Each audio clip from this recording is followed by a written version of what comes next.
hari ini kita akan lanjutkan pembelajaran kita eh, masih di seputar tentang ajaran-ajaran sesat.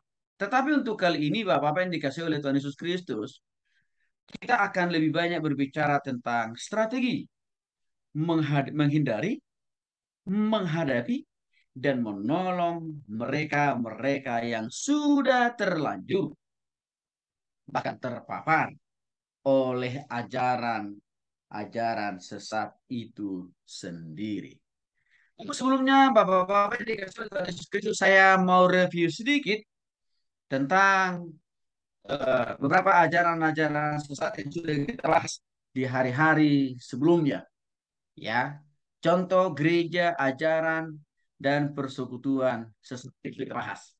Yang pertama adalah Gnostisisme atau yang diawali pemikiran ini sebenarnya oleh Valentinus. Ini sudah kita bahas. Yang kedua, Marcionisme atau yang sering disingkat juga dengan Marcion. Dan sudah barang tentu gagasan pemikiran tentang ajaran ini adalah Marcion sendiri. Sedangkan Gnostisisme itu penggagasnya adalah Valentinus. Yang ketiga, Montanisme. Sudah pasti penggagasnya adalah Montanus. Dan yang keempat, Arianisme yang digagas oleh Arius serta Nestorianisme yang digagas oleh Nestorius serta Pelagianisme yang digagas oleh Pelagius serta Manikeisme yang digagas oleh Mani.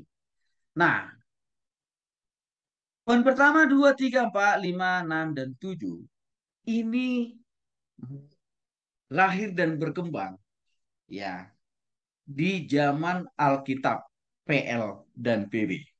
Poin 1, 2, 3, 4, 5, 6, dan 7. Ya. Sedangkan poin 8 dan seterusnya ini adalah bisa dikatakan pengembangan dari ajaran-ajaran di atas. Tapi mereka memodifikasi nama. Tapi pada prinsipnya, ajarannya, doktrinnya tetap sesat. Tetapi mereka memodifikasi nama. Mengapa begitu penting mereka memodifikasi nama itu Bapak-Bapak yang dikasih oleh Tuhan Yesus Kristus? Karena itu merupakan sebuah taktik, sebuah strategi untuk mengelabui ya orang-orang yang akan disesatkan. Nah, yang kedelapan ini adalah gereja Mormon atau gereja Yesus Kristus dari orang-orang suci zaman akhir yang sering disingkat dengan gereja gerakan Mormon. Ini didirikan oleh Joseph Smith dan Joseph Smith itu adalah menjadi nabinya.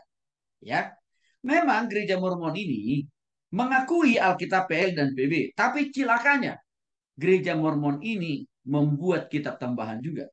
Mereka tidak hanya membuat kitab tambahan, tapi mereka juga menciptakan atau membuat nabi baru juga, yaitu Joseph Smith.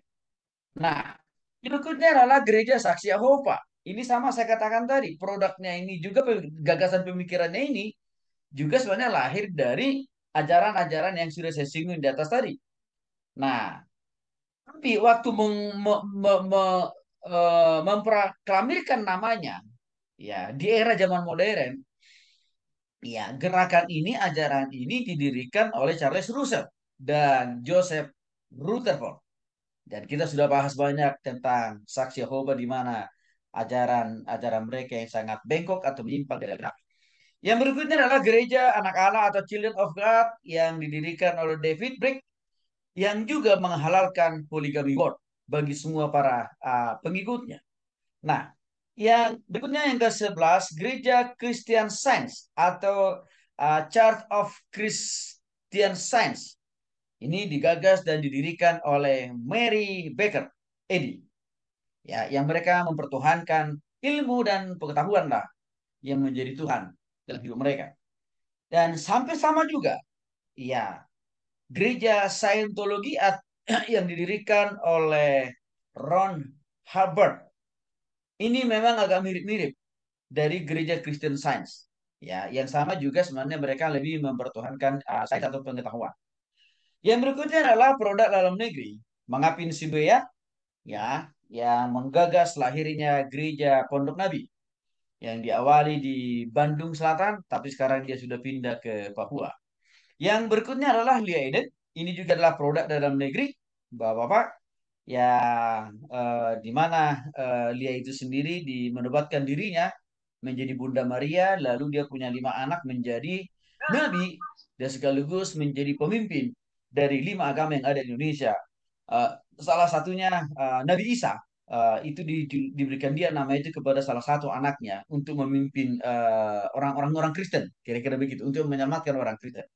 Yang berikutnya adalah gereja yang maha kuasa, yang dari China, yang Xiangbin, ya, yang Yesusnya adalah perempuan. Nah, ini dari Asia. Nah, ada lagi sebenarnya satu ajaran baru. Mungkin nanti Bapak Ibu bisa cek juga ini. Ini sinode baru sebenarnya. Tapi bagi saya agak lucu dengan sinode yang satu ini nih. Namanya adalah eh, ya Gereja Setan. Gereja Setan di yang didirikan di San Francisco, California, tanggal 30 April 1966 oleh Anton Swendor, ya, sebagai pemimpinnya, ya. Nah, masih banyak lagi yang lain tentunya Bapak yang dikasih oleh Tuhan Yesus Kristus. Tapi minimal dari yang tadi kan sudah cukup mewakili saya kira ada kurang lebih 7 ajaran sesat yang lahir sejaman dengan Alkitab dan sisanya itu yang lahir di zaman modern. Dan pertanyaannya, masihkah mereka itu hari-hari ini terus dan menerus berusaha menyesatkan orang-orang Kristen? Yes, yes, yes.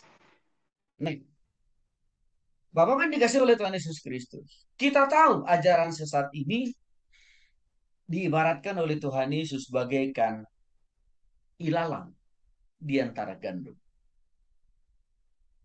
Memang pernah suatu saat para murid bertanya kepada Yesus, Yesus, kalau memang ilalang itu merusak tumbuh kembangnya gandum itu. Gandum itu kan gambaran dari kehidupan kita orang yang sedang bertumbuh ke arah Kristus. Kenapa Tuhan Yesus tidak langsung tebas, tidak langsung sikat atau matikan itu ilalang? Itu pertanyaan para murid waktu itu yang diajukan kepada Tuhan Yesus. Tapi Yesus katakan begini, kalau saya mencabut ilalang itu hari ini, maka kemungkinan besar gandum di sekeliling ilalang itu akan ikut tercabut. Intinya Bapak yang dikasih oleh Tuhan Yesus Kristus. Memang pertanyaan yang kedua yang muncul waktu itu adalah, lalu kapan Tuhan akan ratakan, akan Tuhan sikat itu ilalang? Tuhan Yesus katakan, akan tiba waktunya aku akan membersihkan ilalang itu. Tidak lain tidak bukan pada waktu aku datang kedua kali. Sekarang itu para murid itu mendesak Tuhan Yesus lagi. Kok kenapa begitu lama?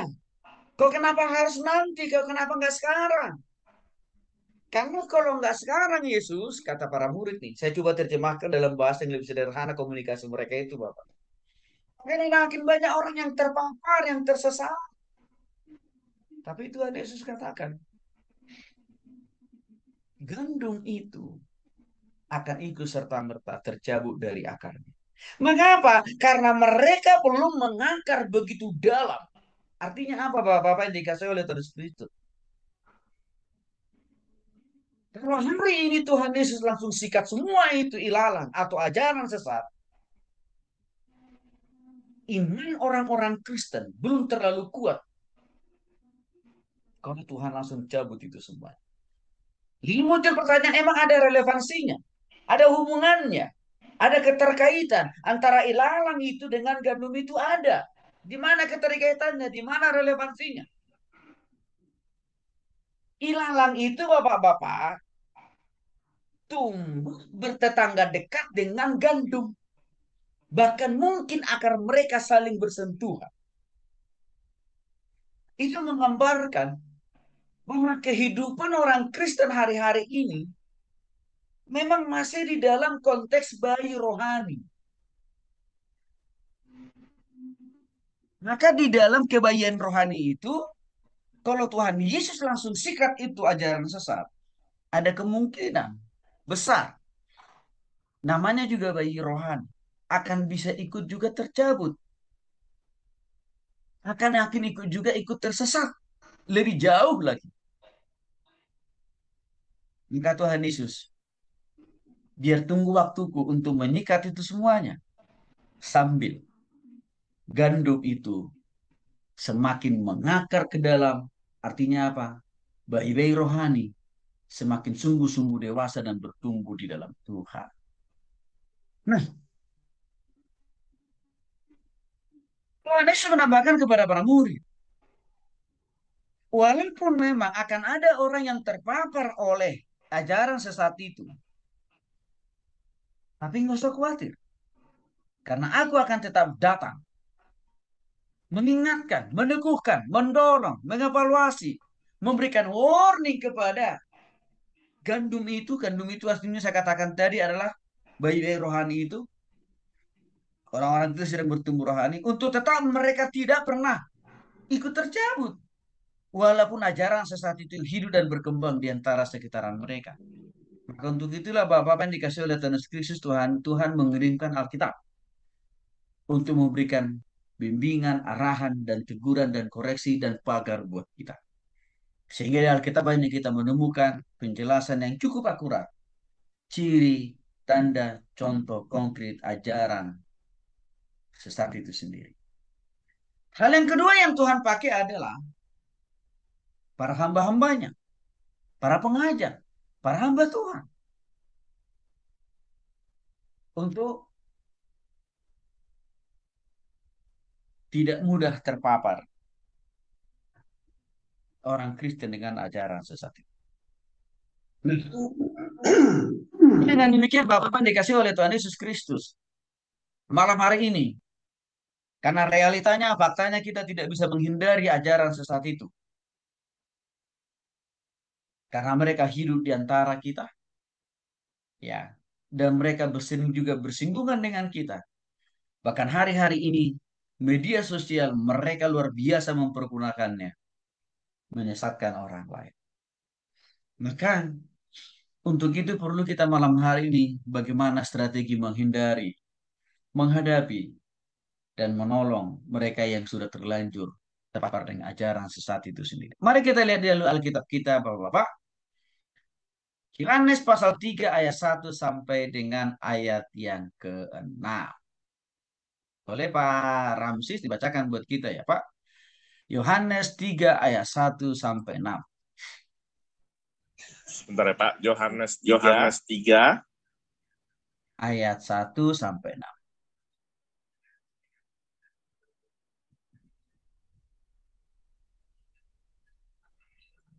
Oke baik, Yohanes 3 ayat 1 sampai 6. Perikopsnya adalah percakapan dengan Nikodemus. Adalah seorang Farisi yang bernama Nikodemus, seorang pemimpin agama Yahudi. Dia datang pada waktu malam kepada Yesus dan berkata, Rabi, kami tahu engkau datang sebagai guru yang diutus Allah, sebab tidak ada seorang pun yang dapat mengadakan tanda yang engkau adakan. Itu jika Allah tidak menyertainya. Yesus menjawab, katanya, aku berkata kepadamu, sesungguhnya jika seorang tidak dilahirkan kembali, dia tidak dapat melihat kerajaan Allah.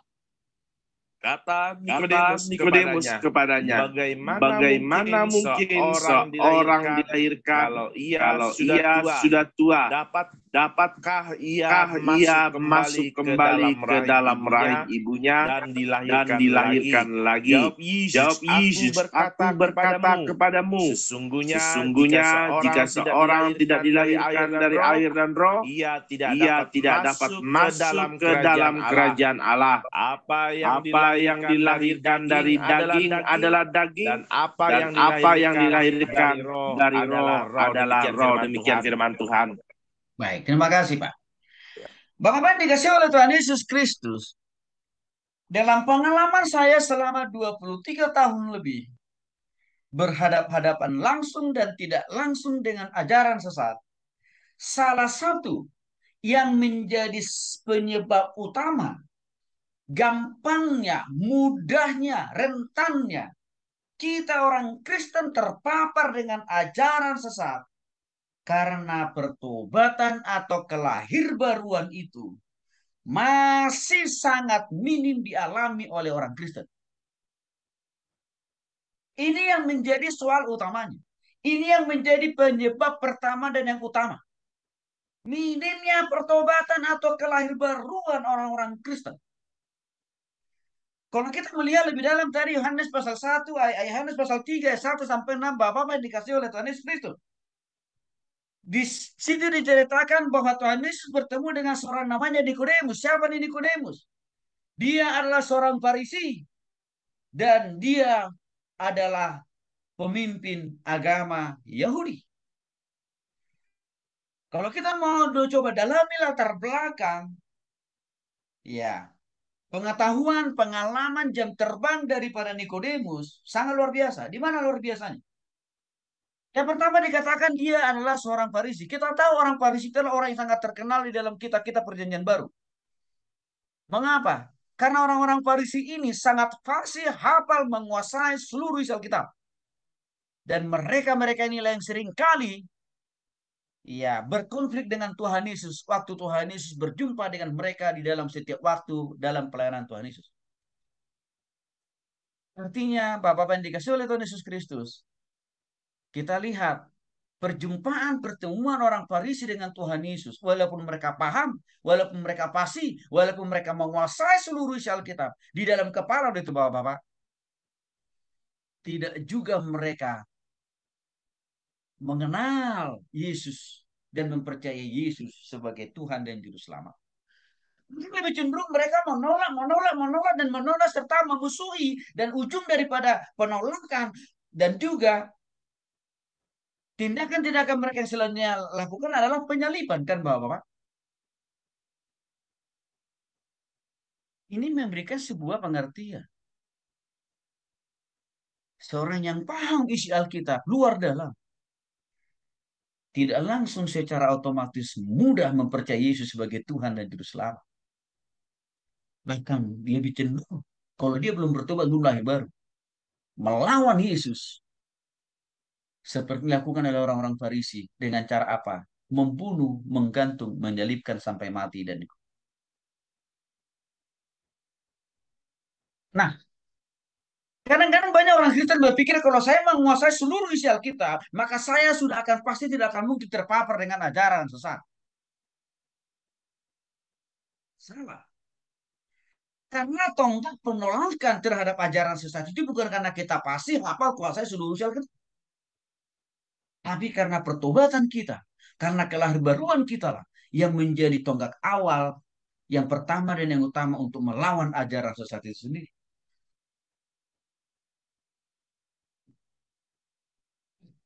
Karena Bapak yang dikasih oleh Tuhan Yesus Kristus, selama kurang lebih hampir 2 tahun saya bertemu dengan saksi Yehova. Mereka lebih hafal isi Alkitab dibanding saya. Walaupun saya lahir dan besar di tengah-tengah keluarga Kristen yang sudah dididik dengan begitu taat, harus menghafal 1 ayat setiap hari. Mulai dari kecil sampai saya SMA. Saya udah dididik itu. Tapi waktu saya berhadapan-hadapan dengan saksi Yehova, saya masih kalah lawan mereka.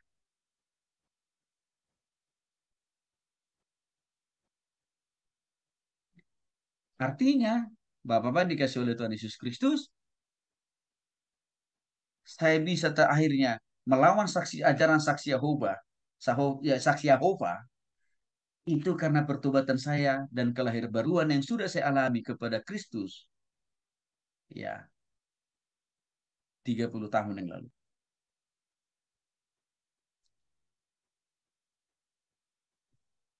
Nah, jadi mayoritas orang Kristen belum pada posisi mengalami pertobatan atau kelahiran.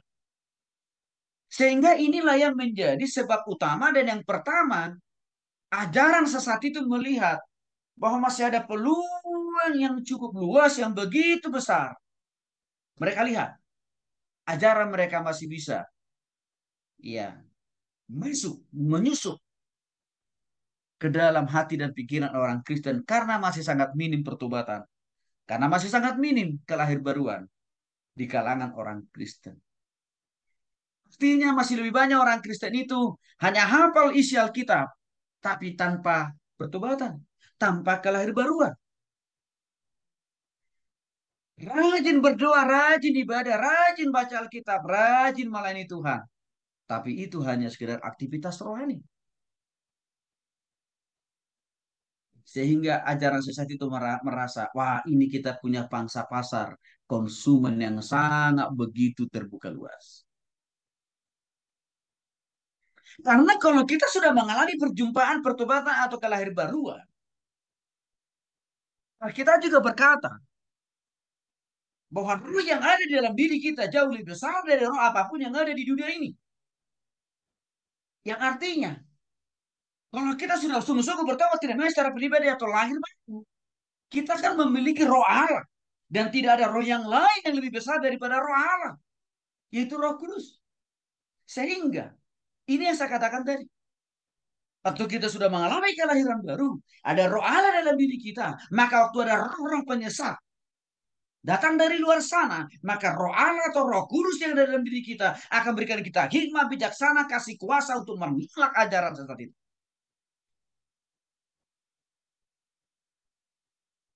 Disitulah pentingnya orang Kristen jangan hanya berhenti menjadi orang Kristen KTP tanpa pertobatan, menjadi orang Kristen yang hanya aktivis rohani. Karena kalau masih di situ, kita masih berpotensi terpapar oleh ajaran sesat itu sendiri.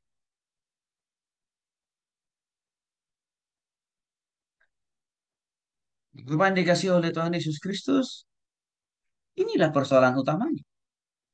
Maka kalau kita mau menghindari, kalau kita mau menghadapi dan menolong orang-orang yang sudah terpapar dengan ajaran sesat, kita harus mulai dengan apa? Penginjilan, Bapak Ibu. Pemberitaan Injil Kristus. Tantang mereka untuk sungguh-sungguh bertobat secara pribadi. Saya setiap tahun di kelas mata kuliah agama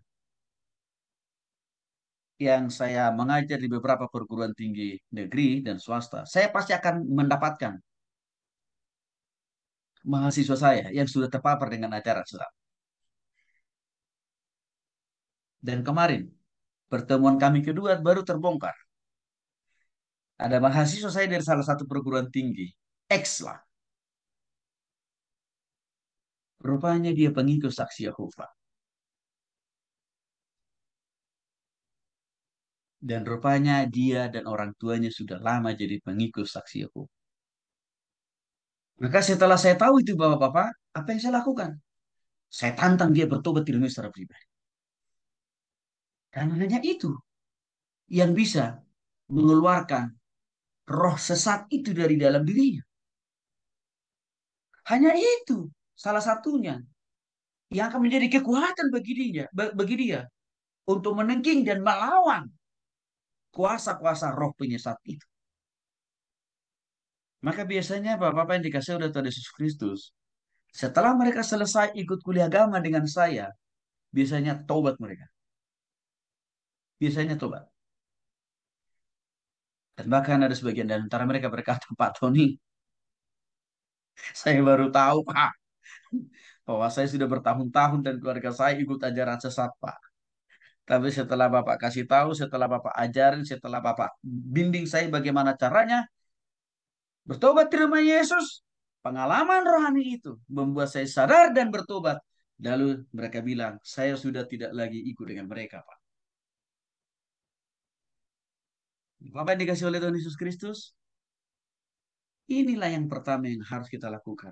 Menghindari, menghadapi, dan menolong penganut ajaran sesat. Yang pertama, setiap orang harus sungguh-sungguh mengalami pertobatan atau kelahirbaruan atau terima Yesus secara pribadi dalam hatinya. Supaya apa? Roh Allah ada dalam diri kita.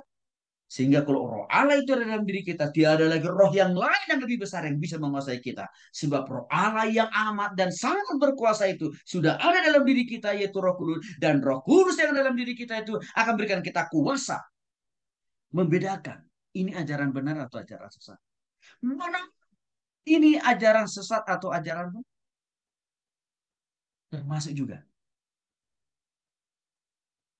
Bagaimana caranya kita menolong orang yang sudah terpapar dengan ajaran sesat? Seperti saya sampaikan tadi.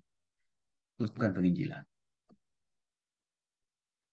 Untuk itulah Bapak yang dikasih oleh Tuhan Yesus Kristus setiap kali saya pelayan di tempat yang baru atau yang lama. Tidak pernah lupa saya memberikan ruang, kesempatan, dan tantangan untuk setiap orang saya layani bertobat terima Yesus, bertobat terima Yesus, bertobat terima Yesus. Supaya apa? Supaya mereka mendapatkan kuasa Roh Kudus untuk melawan ajaran sesat itu sendiri. Karena saya katakan tadi Bapak-Bapak, dari puluhan ajaran sesat yang saya hadapi selama 23 tahun. Pengikutnya itu latar belakangnya memang agamanya Kristen, Protestan, atau Katolik. Tetapi mereka belum sungguh-sungguh lahir baru. Tapi mereka belum sungguh-sungguh bertobat terima Yesus. Sehingga mereka tidak punya kuasa menolak, tidak punya kuasa untuk membedakan. Ini ajaran sesat atau ajaran. Maka ini yang harus pertama kita harus paham dan juga harus kita praktekkan. Mari kita lihat Mazmur 119 ayat 105. Maka Pak Atet boleh dibacakan buat kita Pak. Mazmur 119 ayat 105. Mazmur 100 ya. 19. Iya 105 ya Pak. Mazmur 119 betul ya? Ya, ayat 105. Ayat. Suaranya ada dua nih Pak Tony. Ya, Mazmur 119 dulu. Mazmur 119. Firman-Mu itu pelita bagiku, terang bagi jalanku. Terima kasih Pak Atet. Sangat singkat jelas ayatnya.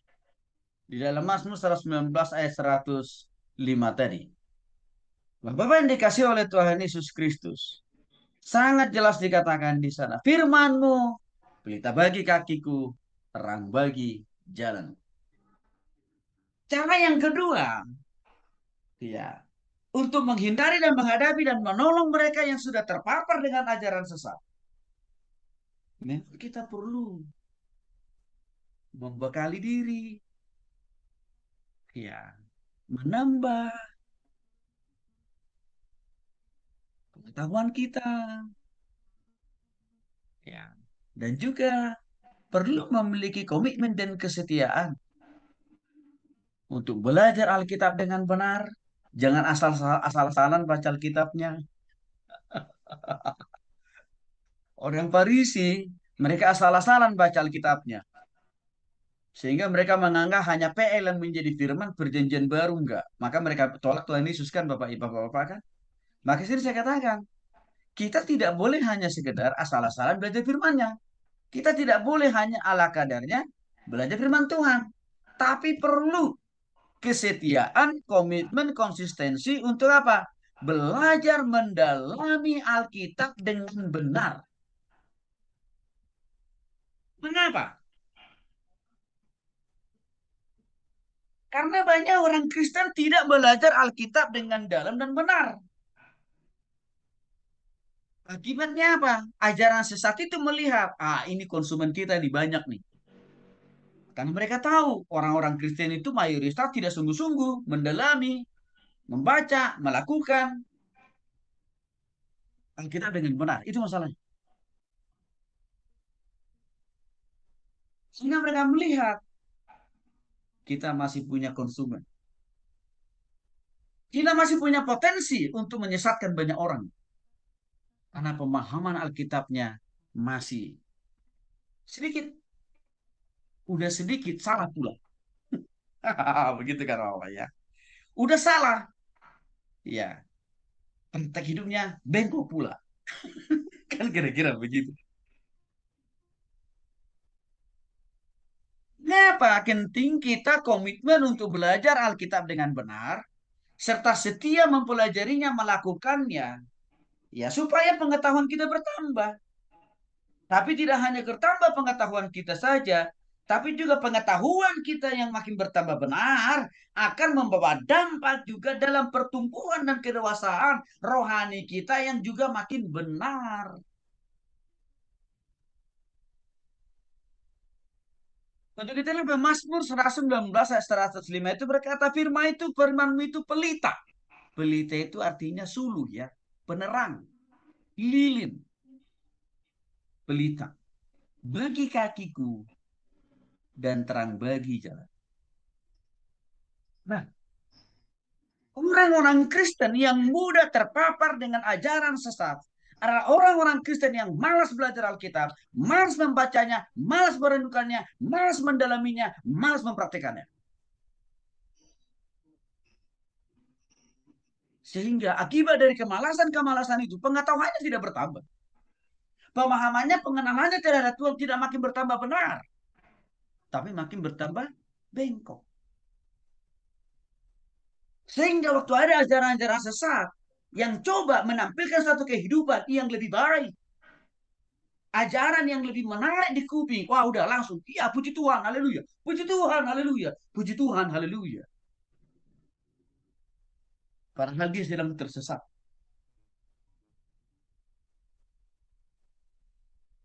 Inilah yang menjadi persoalan orang-orang Kristen zaman ini. Kenapa masih dan begitu masif dan berkembangnya ajaran sesat itu? Dan komitmen dan kesetiaan orang Kristen belajar, membaca, merenungkan, melakukan kitabnya masih sangat rendah, masih sangat minim. Sehingga dengan pemahaman yang minim tentang firman Tuhan, itu menjadi ruang yang sangat luas bagi ajaran sesat untuk memasukkan ajaran-ajarannya yang sesat tersebut.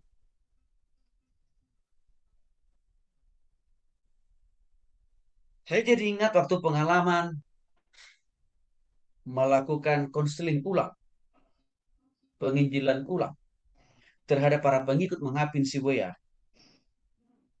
tahun 2003 dan juga tahun 2011 ya, 11-12. Waktu para pengikutnya berkumpul di Bali Endah Bandung dalam menanti kedatangan Tuhan Yesus yang kedua kali. Bapak-bapak, kurang lebih ada 3 pendeta senior lulusan sekolah teologi yang meninggalkan jemaatnya, gerejanya di kampung, lalu datang dia ke Bandung hanya karena begitu yakin banget dengan ajaran Mengapin Siboya. Pertanyaannya, loh mereka itu kan sarjana teologi, gitu kan Bapak ya? Kok masih bisa juga terpapar? Kok masih bisa juga percaya dengan ajarannya Mengapin? Persoalannya begini. Satu, setelah saya cek, waktu konseling melayani mereka, mereka itu rata-rata belum lahir baru Bapak. Walaupun mereka para pendeta. Walaupun mereka itu pernah masuk sekolah teologi. Baru. Belum mengalami perjumpaan dengan Tuhan. Belum mengalami pertobatan secara pribadi kepada Kristus. Itu soal yang pertama yang terjadi waktu saya mengkonseling mereka. Persoalan yang kedua yang menjadi penyebabnya adalah memang mereka pernah masuk dan keluar dan lulus dari sebuah sekolah teologi. Tapi mereka menganggap sudah lulus sekolah teologi dan sudah menjadi sarjana teologi, merasa tidak perlu lagi belajar Alkitab, mendalami firman Tuhan, menggali firman Tuhan lebih dalam lagi, dan mempraktekannya. itu tidak lagi mereka lakukan karena menganggap gue sudah jadi pendeta, lagi pula gue sudah sarjana teologi. Artinya apa? Rendah pengetahuan Alkitab. Sehingga masuklah ajaran sesat itu mudah menghanyutkan mereka dan menyesatkan mereka. Itu yang saya lihat. Itu yang saya alami. Waktu saya melayani korban-korban pengajaran-pengajaran sesat itu Bapak. Termasuk juga. Ya, orang-orang yang tersesat dengan ajaran sesat yang ada hari ini. Seperti misalkan ajarannya yang Siang Bin, Gereja Tuhan Yang Maha Kuasa itu. Jutaan orang Indonesia terpapar, ikut tersesat. Setelah saya cek, sama kelahiran mereka belum. Yang kedua, walaupun mereka agamanya Kristen, rajin ke gereja, rajin melayani Tuhan. Tapi pemahaman Alkitabnya sangat rendah. Maka setelah saya posting, ya pelajaran-pelajaran kita yang seperti ini Bapak-Bapak, di Facebook saya, itu banyak mereka terberkati. Dan mereka katakan, terima kasih Pak Pendeta, saya jadi tahu bahwa rohani ini ajaran sesat, kesesatannya di sini. Terima kasih Pak Pendeta, saya ditolong dan diingatkan untuk kembali kepada jalan yang benar. Dan mereka itu rata-rata orang Kristen loh Bapak-Bapak. Ya karena itu tadi. Kadang-kadang orang Kristen ini kan menganggap yang penting sudah ikut ibadah hari Minggu, udah selesai. Udah puji Tuhan, haleluya. Ada pun Alkitabnya, bukan dibaca tiap hari, bukan direnungkan, bukan juga dipraktikin. Tapi apa? Dijadikan jadi bantal. Atau kalau enggak jimat.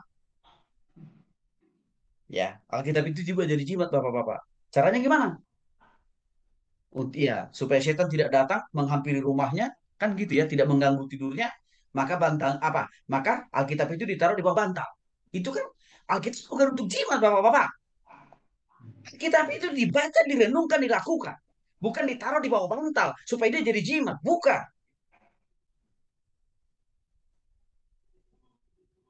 Dibaca kok, direnungkan, dilakukan. Itu yang terjadi, Bapak-bapak. Ya. Jadi, dengan demikian kita tidak cukup hanya sekedar udah ibadah minggu, dengar khotbah, enggak cukup. Saya sering katakan, ya, nggak cukup hanya khotbah hari Minggu itu menjadi sumber kekuatan dan pengharapan bagi kita menghadapi tantangan demi tantangan, persoalan demi persoalan, pergumulan, mulai dari hari Senin, Selasa, Rabu, Kamis, Jumat, Sabtu. Nggak cukup hanya dengar khotbah satu kali seminggu. Karena kenapa? Pergumulan kita itu Senin, Selasa, Rabu, Kamis, Jumat, Sabtu. 6 hari. Sama dengan analoginya begini, Bapak. Kalau kita cuma makan satu kali sehari, kira-kira apa yang terjadi? Udah pada pingsan kan, Bapak? Udah gak sanggup kita melakukan, mengerjakan apapun. Secara jasmani aja. Kalau kita hanya cuma makan satu kali sehari, udah pingsan.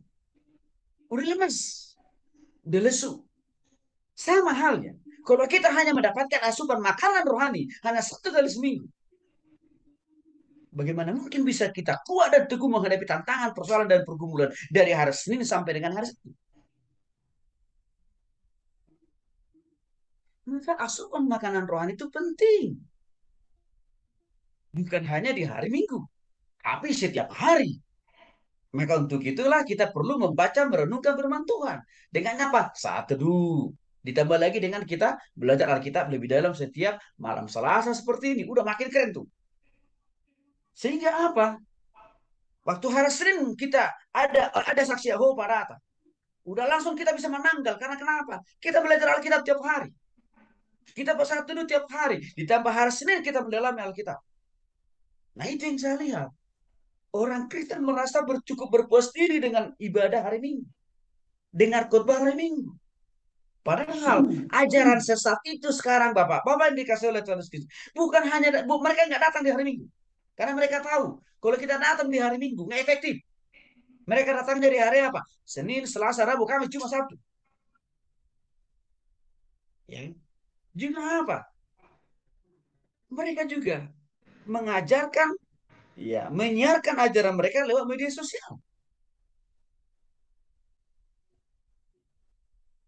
Lewat Facebook, lewat Twitter, lewat YouTube kan gitu. Yang tiap-tiap hari orang Kristen bisa menonton, bisa menikmati, bisa mendengar ajaran sesat itu.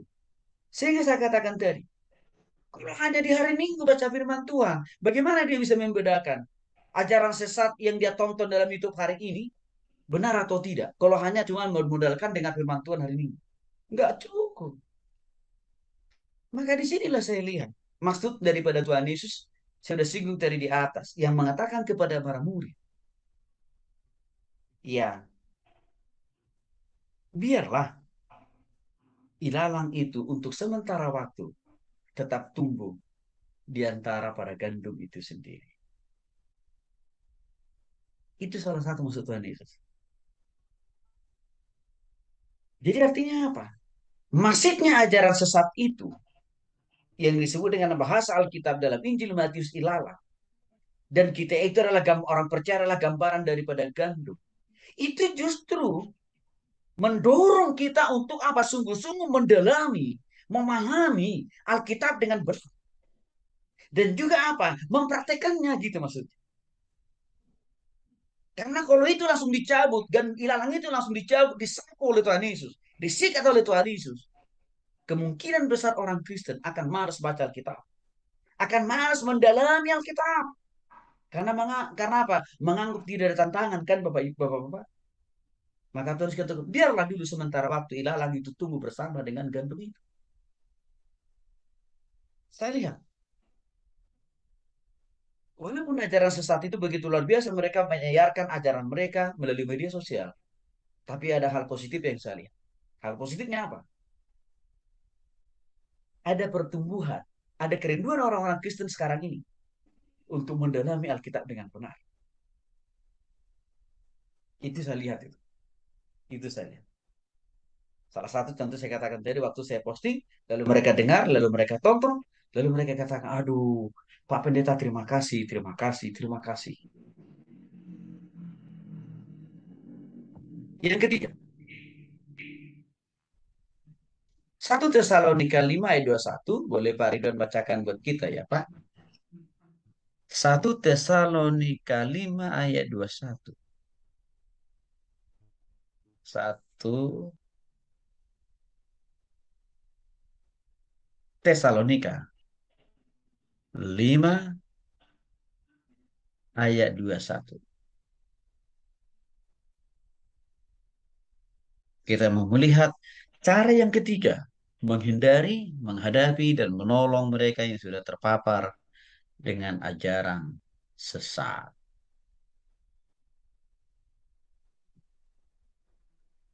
Ujilah segala sesuatu dan peganglah yang baik.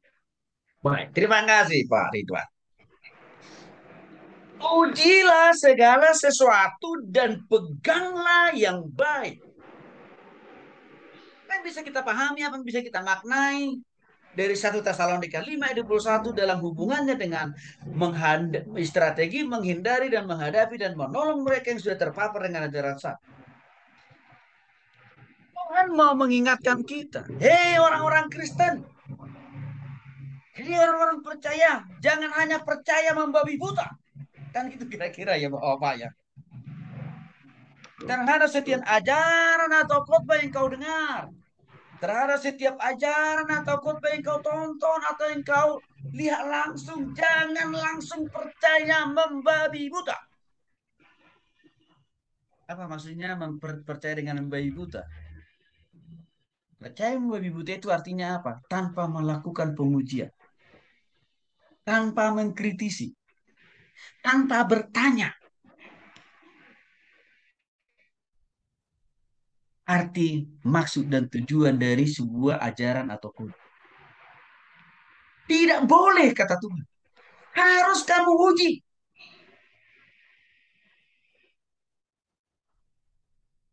Caranya mengujinya gimana? Kan kira-kira begitu Bapak-Bapak. Kembali firman yang dikhotbahkan itu, yang diajarkan oleh para pemimpin ajaran sesat itu, kita harus cek kembali ke Alkitab.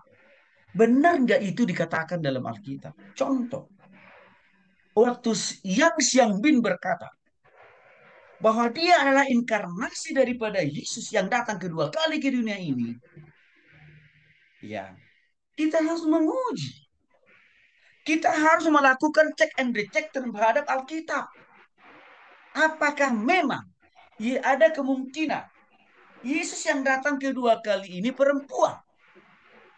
Kan harus kita cek Alkitab.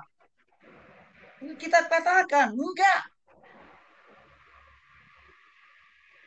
Yesus yang akan datang kedua kali ke dunia ini yang jelas adalah anak Allah. Laki-laki kok. Yang kedua, kita tahu Yang Xiang Bin, pendiri dari gereja Tuhan yang Maha Kuasa itu ada apa? Dari China kan? Kita harus cek. Apakah Yesus akan datang kedua kali dari dunia ini dari China? Alkitab katakan bukan. Yesus yang akan datang kedua kali ke dunia adalah orang Nazaret. Bukan orang Chinese. Bukan orang Batak. Bukan orang Jawa. Bukan orang Sunda. Bukan. Orang Nazaret. Titik. Apa lagi yang bisa kita cek? Kita katakan, Yesus akan datang kedua kali ke dunia ini. Adalah Yesus yang pernah mati di kayu salib, dikuburkan, dan bangkit pada hari ketiga. Itu yang akan datang kedua kali ke dunia. Artinya apa? Ada ajaran sesat yang mengatakan, pemimpinnya mengatakan, kuara inkarnasi Yesus, kita harus cek, dia pernah mati enggak di kayu salib? Dia pernah bangkit enggak pada hari ketiga?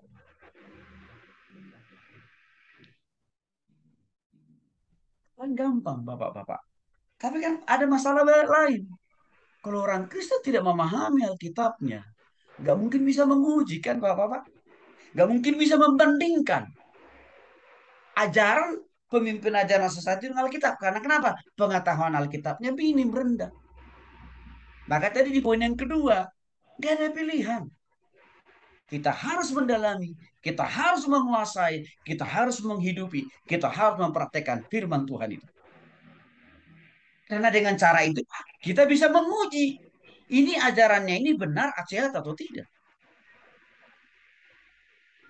Persoalan terbesar sekali lagi orang Kristen adalah jarang sekali melakukan pengujian itu, Bapak-Bapak. Pokoknya, kalau sudah bicara masalah Tuhan, pokoknya yes, yes, puji Tuhan, haleluya. Padahal Tuhan yang dimaksud, itu bukan Tuhan Yesus. Tuhannya Yang Xiang Bin kok.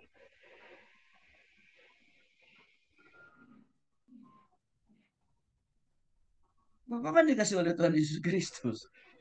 Saya lihat ya, di Facebook itu tuh.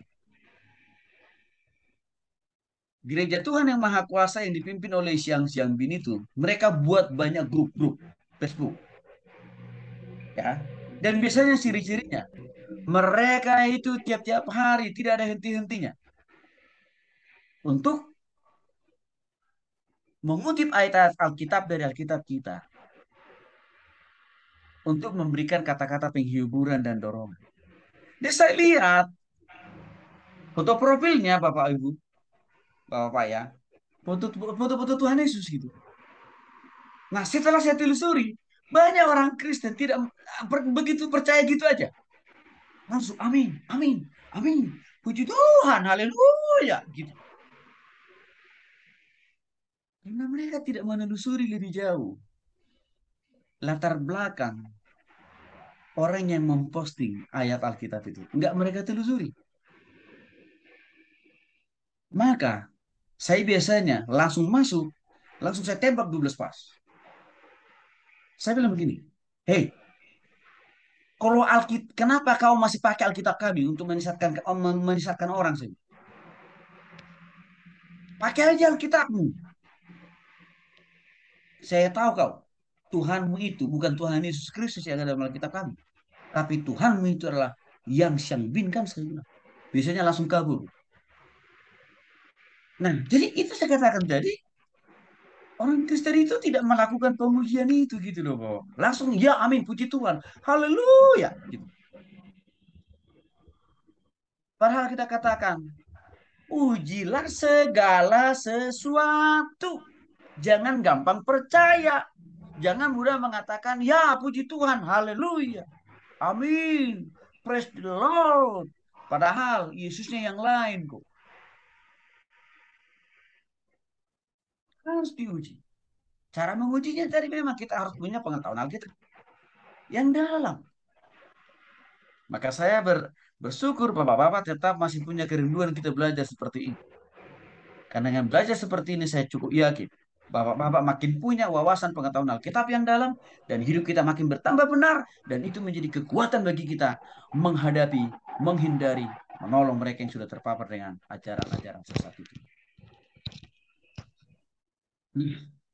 Bapak-Bapak yang dikasih oleh Tuhan Yesus Kristus sekali lagi Tuhan mengingatkan kita kita tidak boleh percaya membabi buta terhadap khotbah atau ajaran. Bahkan seringkali juga saya katakan kepada bapak-bapak, silakan bapak-bapak juga uji. Cek kembali apakah penjelasan saya ada yang melanggar isi Alkitab kita. Nggak apa-apa. Karena kenapa? Alkitab katakan harus juga kan dicek. Dulu, waktu saya kuliah bapak-bapak, walaupun saya tahu dosen saya itu doktor gitu ya, saya tetap harus cek kembali ke Alkitab. Karena kenapa? Bisa saja manusia salah menafsirkan. Pola pikir yang seperti ini harus kita bangun. Supaya kita tidak mudah terpapar dengan ajaran sesat. Ya, jadi tidak boleh kita membabi buta terhadap setiap ajaran atau khotbah yang kita dengar langsung atau tidak langsung. Ya, media sosial atau YouTube, tapi harus diuji. Cara mengujinya, cek kembali ada di Alkitab nggak itu penjelasannya dia itu. Ada di Alkitab nggak itu nama yang disebutin itu. Kan gitu cara ngeceknya. Kalau ada, oh ya udah, berarti puji Tuhan, haleluya, ini ajarannya benar. Tapi kalau tidak ada, harus kita tolak.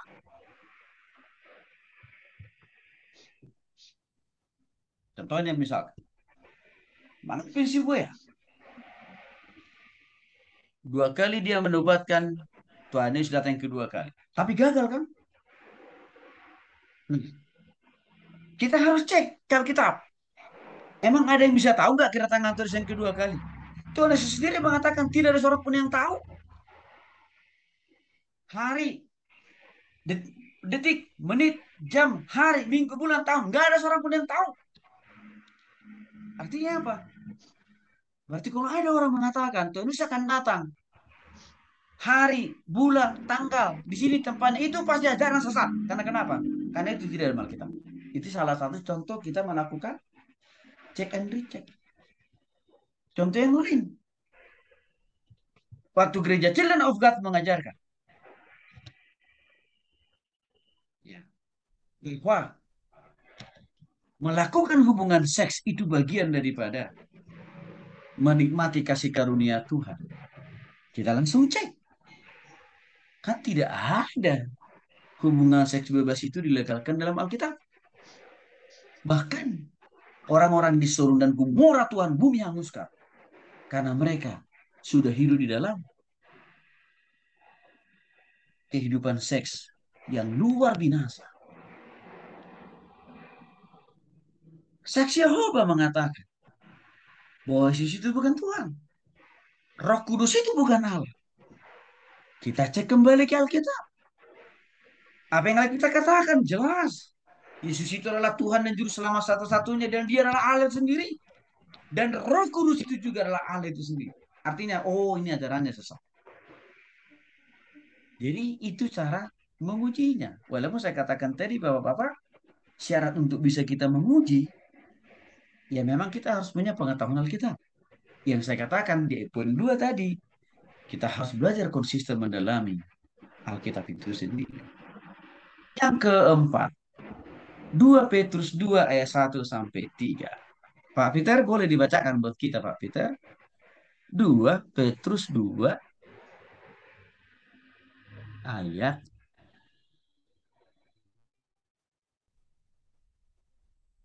1 sampai 3. 2 Petrus 2 ayat 1 sampai 3. 2 Petrus 2 ayat 1 sampai 3. Nabi-nabi dan Nabi-nabi dan guru-guru guru-guru yang yang palsu. sebagaimana nabi-nabi Nabi-nabi palsu dahulu dahulu di tampil di tengah-tengah tengah-tengah umat Allah. demikian pula di Demikian antara pula di kamu antara kamu akan ada akan ada guru-guru palsu. Mereka akan Mereka akan memasukkan pengajaran yang pengajaran yang sesat yang membinasakan. Bahkan mereka akan Dan mereka akan menyangka menyangka yang telah menebus menebus mereka. dan dengan jalan Dan dengan jalan demikian demikian segera mendatangkan kebinasaan atas diri mereka. banyak orang akan mengikuti cara yang dikuasai hawa nafsu, dan karena mereka karena mereka jalan kebenaran akan dihujat. dan karena Dan karena serakahnya palsu itu akan berusaha mencari mencari untung dari kamu cerita cerita jempol mereka. Tetapi untuk perbuatan mereka itu hukuman telah lama tersedia. Binasaan tidak Tidak akan tertunda. Terima kasih Amin. Pak Peter. Ya, sampai 3 aja ya Pak. Baik. Nah, Bapak-Bapak yang dikasih oleh Tuhan Yesus Kristus, mari kita lihat nih. 2 Petrus 2 ayat 1 sampai 3, khususnya ayat 1. Ini Rasul Petrus mengingatkan kita, sebagaimana nabi-nabi palsu dahulu. Dahulu loh kata Petrus. Berarti ini artinya apa? Sebelum di zaman Rasul, nabi-nabi palsu, rasul-rasul palsu, ajaran-ajaran palsu itu sudah masif dan berkembang. Dahulu kan kata Petrus ini. Artinya apa? Sebelum perjanjian baru, di era perjanjian lama pun sudah subur dan berkembang ajaran sesat. Nabi palsu, rasul palsu, Tuhan palsu.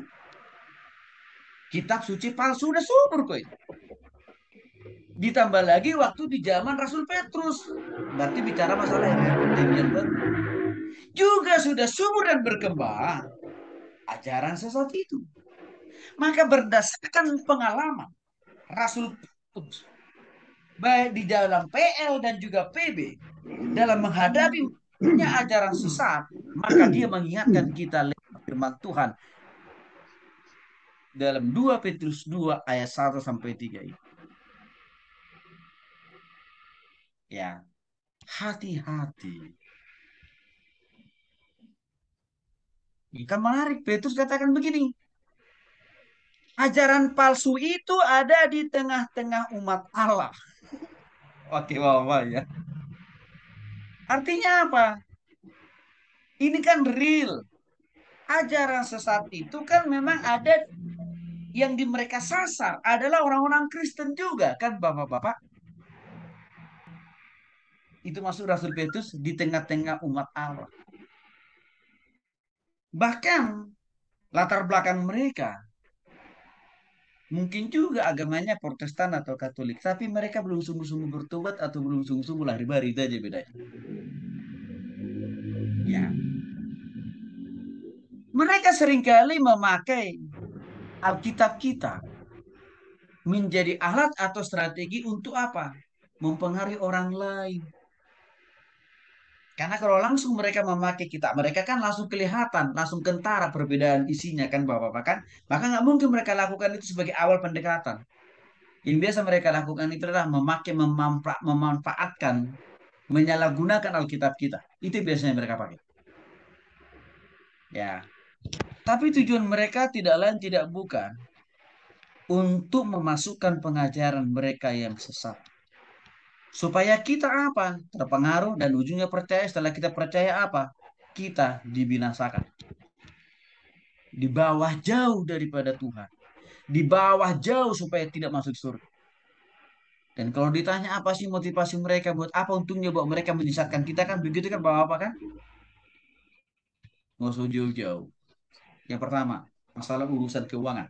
Masalah urusan finansial. Itu juga menjadi target ajaran sesat. Karena kenapa? Kalau kita otaknya sudah dicuci dengan ajaran sesat, kan tinggal injak gas saja. Kasih rumahmu, kasih mobilmu. Dan sudah terbukti. Orang-orang yang sudah terpapar dengan ajaran sesat, biasanya mereka tidak mikir panjang. Rumah mereka, usaha mereka, uang mereka kasih. Itu yang pertama. Yang kedua apa? Setelah otaknya dicuci oleh pengajar sesat itu, apa yang mereka capai dari orang sesatkan? Kasih tubuhmu. Kan kira-kira begitu. Untuk itulah makanya kenapa subur. Ya, seks bebas di kalangan pemimpin ajaran sesat itu. Makanya kadang-kadang kan ada juga misalkan Children of God kan dan gereja setan kan menghalalkan persetubuhan di antara sama mereka dan bahkan kadang-kadang persetubuhan itu juga mereka pakai untuk menjadi strategi menjangkau jiwa-jiwa baru. Ya. Dan masih banyak lagi hal-hal yang lain. Nah, jadi kalau kita mau simpulkan, strategi menghindari dan menghadapi dan menolak pengaruh ajaran sesat di bagian yang keempat ini, Bapak-Bapak. Kita tidak boleh berdiam diri. Kita tidak boleh menganggap hal biasa munculnya ajaran sesat. Nggak boleh. Kalau kita belum pernah dihadiri dan didatangi oleh ajaran sesat, kita wajib hukumnya sekarang ini. Mempelajari, mendalami sejarah lahirnya ajaran-ajaran sesat, termasuk juga di mana kesesatan ajaran doktrin mereka. Di mana bentuk penyimpangan ajaran dan kota mereka. Dan di mana bentuk-bentuk konkret pola kehidupan mereka yang bengkok itu. Itulah yang sudah kita pelajari sejak kita bahas minimal 10 ciri ajaran pemimpin gereja persekutuan sesat. Motivasinya, saya membukakan itu semuanya kepada bapak-bapak yang dikasih oleh Tuhan Yesus Kristus. Supaya kita melek, supaya kita paham, supaya kita makin mengerti. Oh, di sini rupanya doktrin ajaran sesat mereka itu ya. Oh, begini cara mereka menyesatkan orang ya. Oh, begini caranya strategi mereka menjangkau orang ya. Oh, ini tujuan mereka menyesatkan orang ya. Maka dengan semua pembelajaran yang sudah kita pahami 10 ciri ajaran pemimpin gereja persekutuan sesat itu Bapak-bapak yang dikasih oleh Tuhan Yesus Kristus. Saya berdoa dan saya berharap banyak. Satu, itu menjadi bekal bagi bapak-bapak untuk bisa antisipatif, bisa membentengi diri, bisa membentengi keluarga kita, dan juga jemaat yang kita layani. Bahkan lebih bagus lagi, bapak-bapak bisa menseringkan itu, menyampaikan itu kepada orang lain. Supaya apa? Supaya tidak makin banyak lagi orang yang itu. Memang, seringkali muncul pertanyaan ke saya begini. Ini korban-korban, ya ribuan korban-korban yang sudah terpapar oleh ajaran sesat. Mereka katakan begini. Pak Tony, kok kenapa ya Pak ya? Jujur saja Pak, saya baru tahu ciri bentuk konkret ajaran pemimpin gereja persekutuan sesat. Itu setelah Pak Tony ngajarin. Setelah saya tonton YouTube Pak Tony kata mereka. Dan ini pendeta-pendeta loh Bapak. Dan sebagian majelis-majelis sudah terpapar mereka. Apa mau saya katakan kepada kita Bapak-Bapak? Harus juga saya katakan. Ya, memang gereja-gereja Tuhan di Indonesia, khususnya ya, termasuk juga dunia, sangat minim sekali membukakan, mengajarkan ciri tanda ajaran pemimpin gereja persekutuan sesat. Sangat minim ini diajarkan. Sehingga dengan minimnya informasi yang disampaikan kepada jemaat, artinya apa? Jemaat kan tidak tahu, tidak mengerti bahwa rupanya ini ajaran sesat. Sehingga apa yang terjadi? Waktu dia didatangi dan dikunjungi bolak-balik oleh pengikut saksi Yehova apa? Karena dilihat kan yang dibawakan Alkitab yang sama. Langsung percaya saja. Padahal tujuannya menyesatkan. Maka ini juga menjadi kritik saya bagi rekan-rekan saya, para pendeta-pendeta. Ayo, Bukakan, jelaskan kepada jemaat yang kita layani. Ini loh, gereja ini sesat itu. Ini buktinya ajarannya. Ini praktek hidup mereka yang bengkok. Harus dibukakan. Supaya ada bekal bagi jemaat itu. Karena kalau enggak, jemaat itu akan banyak tersesat. Apalagi saya katakan tadi, ajaran sesat itu kan seringkali mereka memakai Alkitab kita dulu di awal untuk pendekatan. Atau sebagai strategi. Supaya tidak orang supaya orang yang didatangi tidak menaruh curiga. Jadi inilah yang jadi persoalan yang saya lihat. Sehingga minim informasi, minim pengetahuan yang dimiliki oleh jemaat tentang ciri tanda bentuk konkret dari gereja persekutuan atau ajaran sesat. Jadi, Bapak-Bapak yang dikasih oleh Tuhan Yesus Kristus, ada orang begini bilang ke saya, contohnya misalkan ajaran yang Siang Bin, gereja Tuhan yang maha kuasa yang dari China. Mereka bilang begini, Pak Tony, kok kok kenapa ya pemerintah nggak bertindak ya untuk ini gitu. Padahal di kampung saya, di daerah saya, itu udah jutaan orang tersesat gitu kata dia. Saya bilang begini, memang pemerintah kurang panjang tangannya untuk bisa sampai ke sana, saya bilang. Walaupun mereka mungkin masih sedang mendeteksi sampai sejauh mana ajaran ini membawa dampak terhadap masyarakat Indonesia. Sehingga mungkin itu alasannya pemerintah tidak langsung mengambil tindakan yang radikal. Seperti ke HTI, FPI, kan kira-kira begitu. Tapi saya bilang begini, pemerintah akan melakukan tugas dan bagiannya. Tapi pendeta-pendeta, gereja-gereja Tuhan, bisa melakukan lebih daripada apa yang bisa dilakukan oleh pemerintah di kemudian hari. Yaitu apa? Bukakan, ajarkan, jelaskan bentuk-bentuk real dari ajaran atau pemimpin gereja persekutuan sesat supaya melek jemaah. Nah, jadi saya kira itu memang harus menjadi tanggung jawab semua orang Kristen.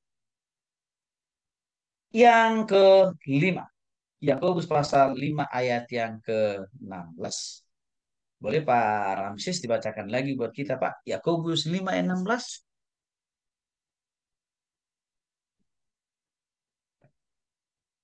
Yakobus 5 ayat 16. Kalau mau nanya ini. Enggak Pak? Yakobus 5 ayat 16 ya, Ayat 16 ya, Pak? Ya, ya, ya. Mangga Pak.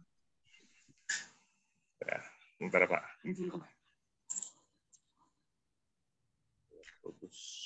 Strategi menghindari, menghadapi, dan menolong penganut ajaran sesat. Bagian poin kelima. Yakobus 5 ayat 5 ayat demikian firman Tuhan, karena itu hendaklah kamu saling mengaku dosamu dan saling mendoakan supaya kamu sembuh. Doa orang benar bila dengan yakin sangat besar kuasanya. Demikian firman Tuhan. Baik, terima kasih Pak.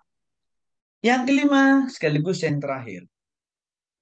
Dikatakan di sini, karena itu hendaklah kamu saling mengaku dosamu dan saling mendoakan supaya kamu sembuh. Doa orang yang benar bila dengan yakin didoakan sangat besar kuasanya. Bapak Ibu yang dikasih oleh Tuhan Yesus Kristus. Orang yang terpapar dengan ajaran sesat kan orang yang sakit. Ya, sakit rohani.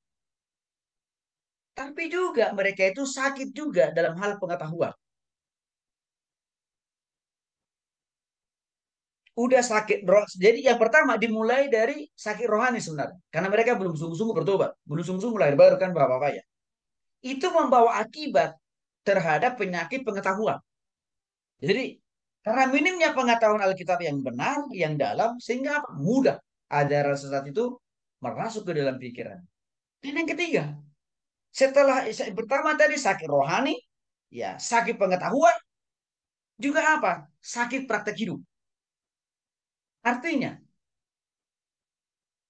Orang yang terpapar ajaran sesat itu, pada poin yang ketiga, sakit praktek hidup. Ujung-ujungnya, praktek hidupnya akan bengkok. Praktek hidupnya akan berlawanan, bertentangan dengan Alkitab. Contoh, ya, children of God. Mereka menghalalkan seks bebas kan? Kenapa mereka menghalalkan seks bebas? Karena pemimpinnya memiliki paham dan penafsiran yang sesat dan bengkok terhadap Alkitab. Di mana pemimpinnya David berkata bahwa Tuhan Yesus itu pernah melakukan hubungan seks dengan Maria, Marta, dan Maria Magdalena. Ditafsirlah itu dengan bengkok kan. Maka itu yang dipakai oleh David untuk menghalalkan praktek seks bebas di tengah-tengah gereja Children of God. Hal yang sama juga. Gereja ya yang dibangun oleh Sun Moon ya di Korea. Sama tafsirnya juga. Dia punya pemahaman bahwa Yesus itu pernah melakukan hubungan seks dengan banyak para wanita-wanita. Maka untuk itulah Sun Moon menghalalkan, bahkan mengharuskan para pengikutnya harus juga bisa melakukan hubungan seks dengan dia atau dengan istrinya. Jadi itu dimulai dari hal rohani, lalu berimbas pada pikiran, lalu berimbas kepada praktik hidup. Untuk itulah firman Tuhan berkata, buah yang pohon yang baik akan menghasilkan buah yang baik. Kalau isi hati dan pikirannya sudah sama-sama minus, sudah sama-sama bengkok, sudah pasti ujungnya praktik hidupnya bengkok. Maka saya katakan di sini, orang yang terpapar dengan ajaran sesat mereka itu orang yang sakit. Lalu bagaimana? Mau kita biarkan mereka? Atau mau kita benci mereka? Kita tolak dan kita buang? Enggak. Tapi minimal Bapak-Bapak. Kita perlu punya hati untuk mendoakan mereka. Apa yang dikasih oleh Tuhan Yesus Kristus? Waktu saya menjumpai dan menemui beberapa orang mahasiswa di kelas saya yang terpapar dengan ajaran sesat. Hal yang pertama yang ada di hati saya, dan setiap kali waktu mau pertemuan, saya selalu berdoa kepada Tuhan supaya Tuhan tolong dia karena dia sedang sakit sebenarnya. Ya, karena dikatakan di sini, doa orang benar bila dengan yakin didoakan sangat besar kuasanya. Dengan anugerah Tuhan, hasil doa yang kami naikkan kepada Tuhan dan beberapa tim saya. Yang hari-hari ini kami sedang sibuk menolong saudara-saudara kita yang sudah terlanjur terpapar dengan ajaran sesat. Doa yang kami naikkan kepada Tuhan sangat signifikan. Artinya apa? Banyak di antara mereka yang sudah kembali kepada Tuhan. Banyak. Ribuan orang. Bahkan sampai kita membuat grup Facebook baru. Namanya Mantan. Mengikut ajaran sesat